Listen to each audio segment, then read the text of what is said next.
From Iowa to the WNBA, Caitlin Clark dominating the court, inspiring young women in many ways in her sport and people just to play sports. But over on ABC, it's Sunny Hostin's view.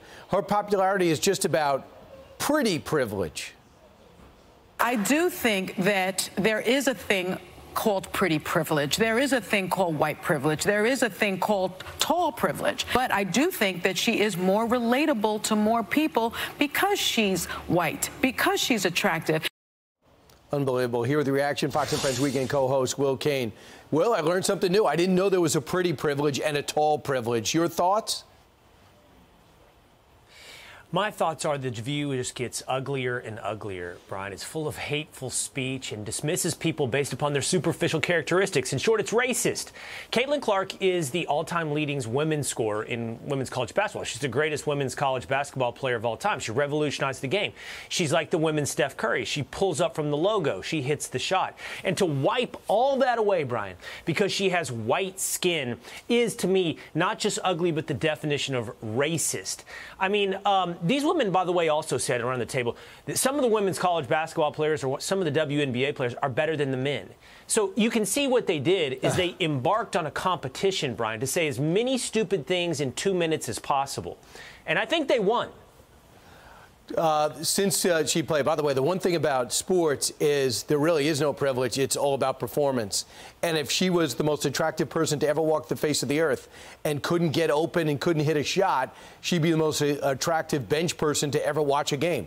That would be it. That's the only place where all is equal. But it's pretty clear the WNBA's got viewer interest up 21% since she joined the league a couple of weeks ago. Now, there's just so much to say there, too. Quick, Go Brian, ahead.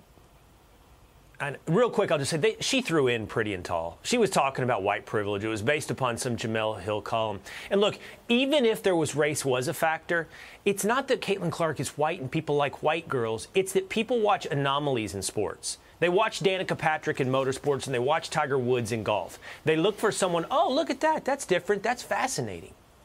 Great point. Now let's move on to something that's extremely complex, but it's changing. We got to stay on top of it, especially where you're from. College sports rules the world. The Northeast, not nearly as big.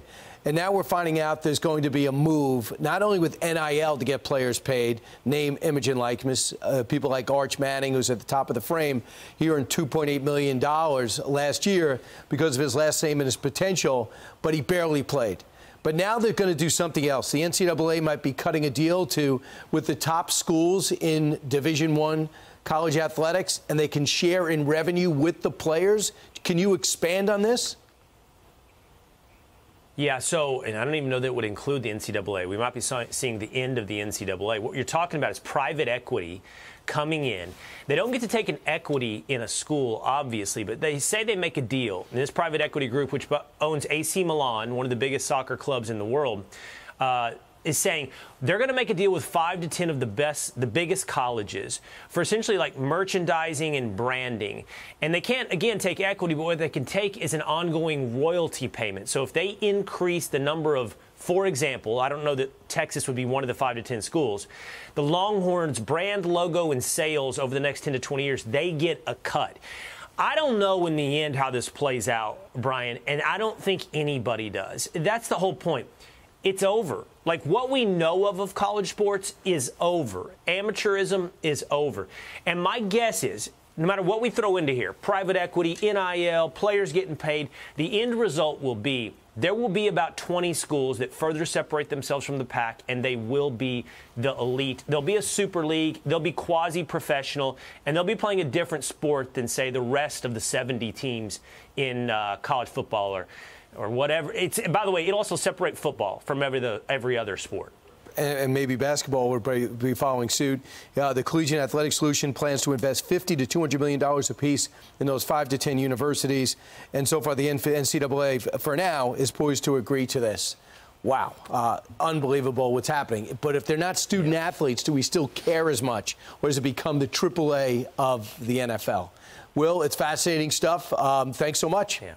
Appreciate it. We're going to watch you all weekend. You bet. Thanks, Brian. All right. I'm Steve Ducey. I'm Brian Kilmeade. And I'm Ainsley Earhart. And click here to subscribe to the Fox News YouTube page to catch our hottest interviews and most compelling analysis.